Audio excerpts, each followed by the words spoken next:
It's Talking Reds with John Gibbons and Harriet Pryor. I'm wearing red today. I've just thought we're kind of colour coordinated. I didn't even think about it. It was subliminal marketing of Talking Reds. How are you, John? It's the 30th of November, the quiet World Cup month we thought we were going to have hasn't really materialised, has it? No, lots of people left. Lots of links, lots of transfer links. Obviously, there's the ongoing sale, which we don't really know, what's happening in terms of a time scale, but we know, is very much a live thing now. So yeah, the quiet World Cup with not much happening hasn't really materialised, but never mind, plenty to talk about at least. Plenty to talk about. Let's reflect a bit on the England game. And I know a lot of people aren't watching with it, but I wanted to chat about Henderson because I think we both watched the game and were impressed with his performance. What did you make of him last night? Yeah, I think it's hard to assess his performance on its own because I think having the extra body helped. Mm-hmm. So I think you saw them against America getting overrun as a two in midfield. Obviously Mason Mount playing more as a 10, and he is an attacking midfielder. I thought he struggled. I thought Henderson made a difference when he came on in that game, and I thought he made a difference, but also the formation changed. So that's what I mean when I said it's difficult to talk about his performance in isolation, really, because if it was, maybe if it was him and Declan Rice who started that first game and then they brought Bellingham in alongside him, it would have sort of been similar. But I thought he played well. I think, he was pulling right a lot, which was quite interesting. He was trying to sort of offer that width down that right-hand side. Obviously Kyle Walker isn't quite the attacking threat of someone like a Trent Alexander-Arnold. When he came on, they combined quite nicely. Yeah. And I was like, oh, my boys. There they are. But I thought that was quite interesting, sort of how wide he was. But I thought when Bellingham talked about him after the game, it was interesting, saying like he thought they were too passive against America, and that's the word he used, passive, and said he thought we weren't really at it, we were a bit too sort of passive, and he said basically Jordan doesn't allow that when he's on the pitch. And I think you see I saw someone else who was in the ground talk as well about saying like all you could hear was Henderson. Well, the commentator said that, didn't they? They was said that literally, what it was? Yeah, I think the commentator said all you could hear was him, and regardless of whether he's going to be in the starting lineup every week or whatever, however much he's going to play, his leading voice is such a key thing to Liverpool. Yeah. We see that week in, week out, but it's also nice to see that translating to when he plays for England. Yeah, and listen, Harry Kane's the captain, and it's not for me to sort of argue who should or shouldn't be sort of England captain. I think Harry Kane's quietly having a really good World Cup. He's not scored yet, but I think he's obviously playing a slightly different role. He's dropping a little bit deeper, and he's creating assists for and creating things for other players. And I think if he's a leader of the team in different ways, that's fine. Someone like Steven Gerrard wasn't always shouting and screaming on the pitch. That was Jamie Carragher's job. But I think at the moment, without Henderson, they do seem to be lacking a little bit of leadership. Maguire's there as well, but obviously, Maguire's been out of form a little bit, and I think sometimes when you're not playing well, you do go into your shell a little bit because you're thinking, well, A, I've got to concentrate on my game, make mistakes, and B, I can't be shouting at other people if I'm not quite right myself. And so I think he does add a lot when he comes in, Henderson, in terms of leadership, in terms of the stuff that Bellingham was talking about, which is making sure that England are playing at a tempo that suits them. And I think the formation change helped them a little bit as well, getting those wide forwards naturally nearer. The Harry Kane, if he is going to be in a slightly more false nine role, and obviously they both score, and so I expect Jordan to play now. I think they'll go with midfield three. I think he'll start against Senegal and sort of see how far they go. Obviously, there's this quarter final against France on the horizon as well if both teams get through, and so you can say, is that good news for Liverpool or is it not? I tweeted saying I thought he would start from now on, and straight away come back going, oh, here comes the injury and stuff like that. And listen, I think whenever you're watching Liverpool players at international football, you're always watching sort of slightly through your fingers. He went down. It was a heavy tackle with the Ramsey one. It was. I mean, Ramsey straight away was full of apologies, and but it was a real when he went down, I was like side eyes, praying. But yeah, it was. But a bit of an we know how much it means to him as well to play for this country. So you can't help. Well, that's the thing, and regardless whether we want to engage with it or not, people, for the actual players themselves, it means so much to them. I read a few player ratings, and someone described Henderson as a stabiliser, and I thought it's really interesting because you see that when he comes on. against the USA. You saw that last night, but you see that time in, time out for Liverpool, don't you? That whenever he's not on the pitch, maybe in terms of footballing ability, things don't drop off or change massively, but everything feels a bit more manic, and he just does stabilise teams. Yeah, sometimes you miss plays the most, or you value them the most. When they're not around, and I think Henderson, is one of those really. I think. I'm not saying he's been in brilliant form, in every game in the last sort of a couple of years, because I think he's very much been on and off. But I think, in terms of what you see he brings to a football team, not every player has that, and it's a tricky one. And someone like Bellingham, who's supremely talented, and listen, we'd all love him at Liverpool, wouldn't we? But he's just sort of starting out. Save that for part 2. You can't expect that from him. Declan Rice as well, I think, is a wonderfully talented player, but.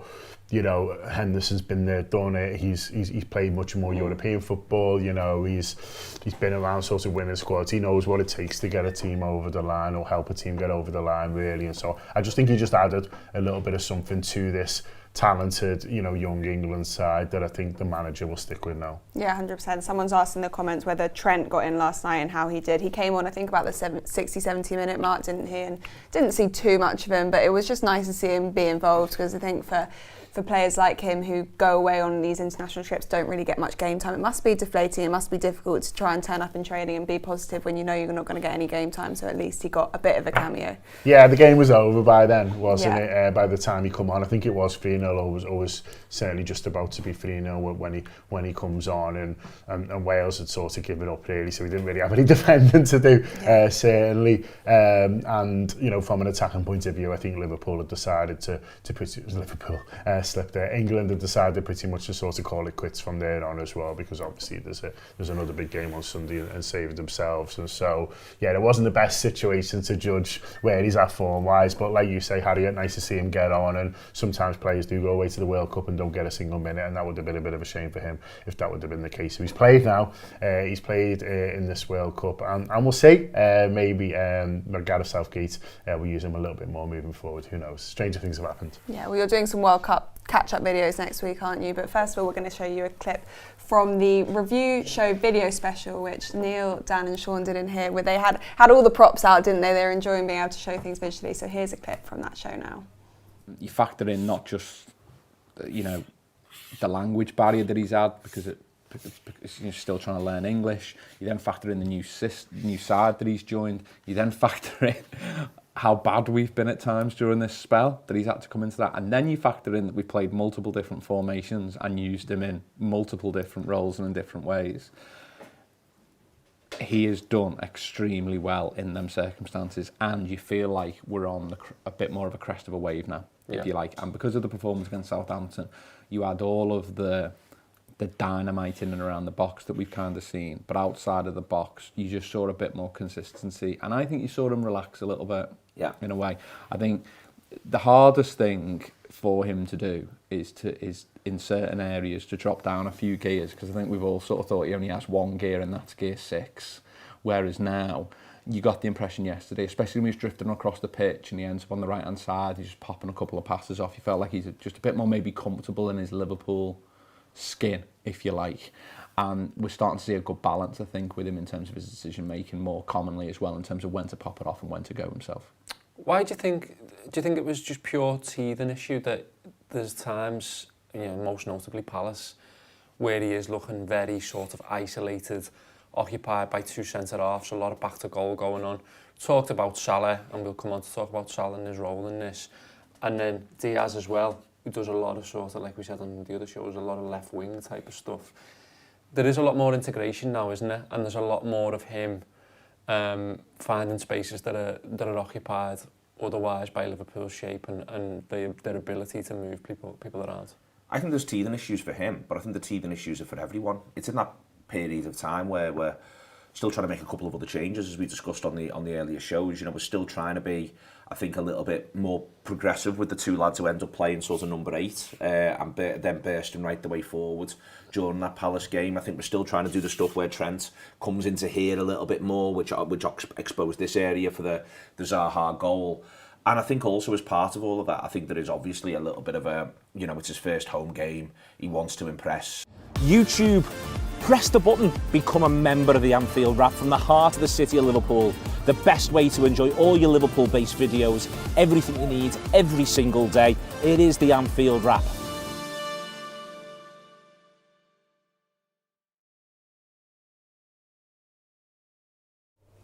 Yeah, welcome back. If you enjoyed that, you can download the app. You can get some free tokens to watch all of the videos. There's 3 of them coming out, is there? There's 3 in total. Three in total, so you can download some tokens and you can get to watch all of those. I still need to watch them. I just said to John, I'll be watching them after this as well. Yeah, they're really good. Excellent. Let me know in the comments who from the World Cup you'd like Liverpool to sign, and we're going to talk about that now. And the first person I want to talk about is Cody Gakpo. Is that how we're going to say it? All these names, don't come at me with the pronunciations because I'm not entirely sure. But yeah, the PSV forward has been really impressive. He's already scored 3 times in the World Cup, and he's someone that was quite heavily linked with United in the summer. That didn't materialise, and now he's being linked with a few different Premier League clubs. Is he someone you've been impressed with so far and you'd like to see at Liverpool? Yeah, I really like him. I was really surprised by the size of him. Like I've heard of him. Yeah. And seen sort of little bits, but this is the first time I've really watched full games, and I didn't realise how big he was. For effectively a wide player, albeit a wide forward, he's a real unit. So that'll please Neil. Anyway, who loves that's his one criteria. Loves his football at a certain size. He's obviously stepping up to the big occasion really well, and looks a really good footballer. There's a couple of things that are interesting to me. One of them was the reports that you've seen. Apparently Pep Linders is sort of really impressed with him. And I've seen a few people saying that Pep is having a little bit more of an influence on transfers than maybe people would expect. There's obviously debate over whether that's a good thing or a bad thing, whether that's something that might have caused a bit of the fallout. We all love drama, we all love gossip, and all that is sort of out there really. But it's interesting to me that he was the name of someone who said that he does really like him as a footballer. Obviously, fellow Dutchman, and stuff like that. But you can see why anyone would be impressed with him when he watched him. And with all the talk of midfielders that's going on at the moment at Liverpool, and understandably, I do think we're still a forward light, and I think especially if Firmino is maybe looking for somewhere, another club in the summer, or even if it's a 1-year deal. I think he's played too much this year, more than ideally what you'd be looking to, and there's times where we've had 3 forwards on the pitch and nothing on the bench because of injuries. And so I think 5-6 is an ideal number for someone who's going to play 3 up top. You either want 5 belters or kind of a sort of a 6 if you've got a couple of that you may be having injury concerns about. I think he's one who in a similar way to Luis Diaz, the way he came in January, but as Mane's replacement, I think sort of bringing him in as a forward option and looking at it as the kind of fifth forward option, if you like, if Firmino does move on in the summer, which is possible with the contract situation. I think it'd be a really good move. Does it feel to me like it'd cost the earth as well? But obviously, every goal he scores in the World Cup sends that price up a little bit more. Keeps on ticking up. That's the thing about the World Cup. All these players' prices just keep on ticking up. I think he can play across the forward line as well, and that versatility is something we know that Klopp really looks for in a forward player. Another player we've been linked with quite heavily, and then someone's put in the comments, is there any player we've not been linked with? And that's also a fair point. But it's Ajax's Kudos. Yeah. We're going to go with that pronunciation. He's 22 years old. He's looked really good for Ghana. I know a lot of people watching the games have been really impressed. He is a player that I think will come in and fit in really well with the Liverpool system. Yeah, again, really talented player. Again, been linked with rivals. Nearly went to Everton in the summer. They'll be absolutely kicking themselves watching him in this World Cup, because I think it was 15 million euro that they were looking to get him for. It wasn't a lot at all, but Ajax in the end felt they'd sold too many players, mainly to Man United, and couldn't let him go. And so I think he was a bit disappointed. He's talked about it in the build-up to the World Cup, saying I thought Everton would be a good move for me. It didn't happen. I think, no offence. Clearly loves Merseyside. I think your worry from an Everton point of view would be like, have you missed the boat? And are teams who are playing in Europe now, in England and the top leagues going to be looking at him? I don't think you get him for 15 million euros anymore. But what he cost, I'm not sure. But he does look a really good player. And again, these players who step up for the teams, I always really like. You know, you can have all the skills in the world, but when it comes to it in these big games, you know, who's making things happen. He puts a lot on his shoulders for Ghana. Clearly, he sees himself as one of the, not necessarily senior players, because he's still quite young, 22, I think he is. Yeah. You can tell he likes that responsibility. Yeah, but the responsibility. It's interesting because he's been playing up top quite a bit for Ajax this season, but and scoring goals, but doesn't seem to particularly enjoy it. Would rather be playing deeper, would rather be creating things. And so if we are looking for an attacking midfielder, if that's the style of midfield that people maybe want, you know, this idea of the eight who's sort of pushing up, that's where he wants to play. He certainly seems to have the talent, so one to watch. One to watch. And you mentioned the price tags keep on ticking up. I'm going to mention his name and everyone's going to go mad, but Jude Bellingham, the connections keep on coming, the Henderson hugs keep on coming, and everyone's saying Henderson and Trent playing scout, but do you really think this is getting more realistic or less realistic as time moves on? I think we're in for a really good shout. I'd be surprised if he goes to an English club. I think if he decides to go to an English club, I think Liverpool, it just feels to me like it's we're in the driving seat. There's obviously Real Madrid, which is a huge draw for any footballer. My worry, if that's the word, is that, you know, if they seem very sensible, the people around them. I know that was a professional footballer and there's a big presence, and they seem very clued up on the best things sort of for him, you know, really looking at it analytically. You know, they did the move to Dortmund from Birmingham, where they could have gone to Manchester United. Manchester United were apparently, you know, throwing out all the stops, sending all the legends to see him and all that, but he thought Dortmund was the better move for him. You know, I'm sure he could have earned more, you know, if he'd have gone to Manchester United at that stage of his career, but decides to go to Borussia Dortmund. Has developed brilliantly there, wants to move now. I do worry a little bit that they think Real Madrid, could we do 3 or 4 years in Spain and then go to England when he's sort of mid-20s and then play out his career there. He's not going to be short of offers from English clubs. I just worry a little bit, and I'm not basing this on anything, that's what might be, you know, they decide, you know, to do. But I think if he does pick an English club, I think Liverpool are in the driving seat. It sort of feels like that to me, as long as obviously we can get that Champions League spot, which we all sort of hope and think, hopefully, that we will do. I think that's sort of where I'm at with it. But you know, the Henderson love, the Trent love, it can only help, can't it? Did you see Henderson apparently was teasing him because he doesn't make his own bed at home, his mum does it. I'm like, I reckon if I lived at home, I'd let me mum make me bed as well. Especially if I was like that age. Yeah, They are still really young, that's the thing. Yeah, I mean, he probably could be making his own bed by this point, but we'll let that one I reckon if I was living at home. Knock a few mil off the price tag. I think if I was living at home now, my mum would still be making me bed. She'd certainly be doing me washing for me. Amazing, so there you are, boys and their mums. Yeah, boys and their mums. Yeah, but it is the sticking point. It's going to be the price, and people are going to say, you know, we've not got the money to afford him. Well, let's see. Wait and happens. We'll see with the ownership. There's so many up in the airs at Liverpool at the moment. We haven't done a talking red since the news that Julian Ward was going to be leaving at the end of the year. How much of a knock-on effect do you think that will have in the short term? Because we don't know the long-term implications, but at least for January and the summer. Well, he's going to carry on till the summer as well, isn't he? So he's announcing it now. It's a little bit strange that sort of it's come out now, but obviously once stories leave the walls of Kirby, if you like, then the club don't really necessarily have control of them anymore. He said he wants a break, you know, in the summer. You know, I would expect if relationships are still good and he's just genuine about that, then it'll be business as normal until then. You saw that with Michael Edwards. You know, we didn't stop trying to sign players, we didn't stop doing contract negotiations, and people sort of kept going, you know, with the work really. So in theory, it shouldn't really matter in terms of January. If there's business to be done and there's deals to be done, then the people are still being employed by Liverpool Football Club to do the roles. And so you'd hope, you know, over the next sort of few months, it is business as normal, and if there's deals to be done in January, that the Liverpool can get them over the line.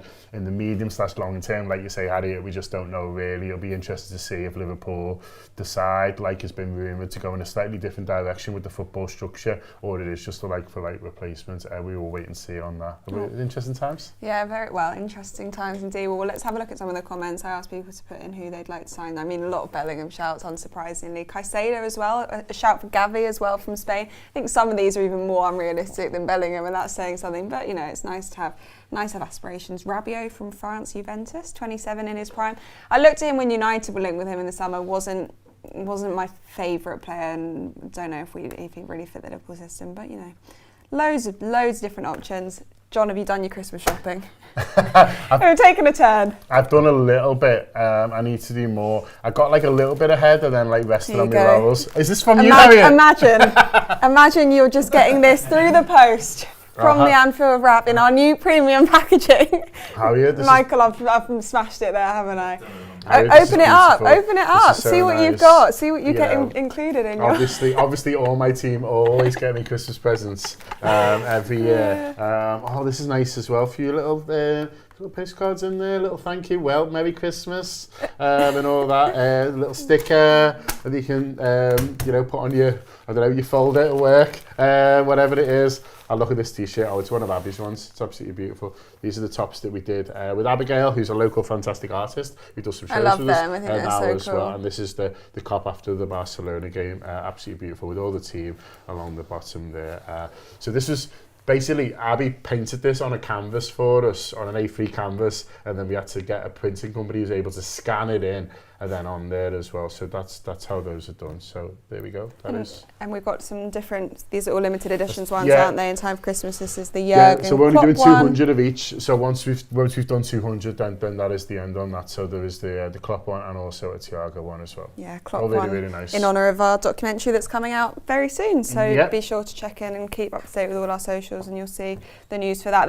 They're really nice material as well, aren't they? Are they a new material? I've not really been involved. So we made a bit of a decision on the merch. We had sort of look at it and say, well, what do we do? And so we're spending a bit more on the top. So they are slightly more expensive now, but the money is going on the quality of the garments, on the quality of the print, the nice packaging and all that, and we're sort of keeping them limited edition. So we're taking the merch into a slightly different angle. Obviously the designs are all well, we think that I love this one. Really, really nice and stuff like that. We work really hard on the designs. We're paying more to the printers for a slightly, a markedly sort of, higher quality sort of shirts and things like that as well. And we just think it's a nicer thing to be sending out to people in this packaging as well, especially when you're buying them for Christmas presents. The quality is there. So premium merch for a premium brand. And happy Christmas. I mean, that's all you're getting from me this year.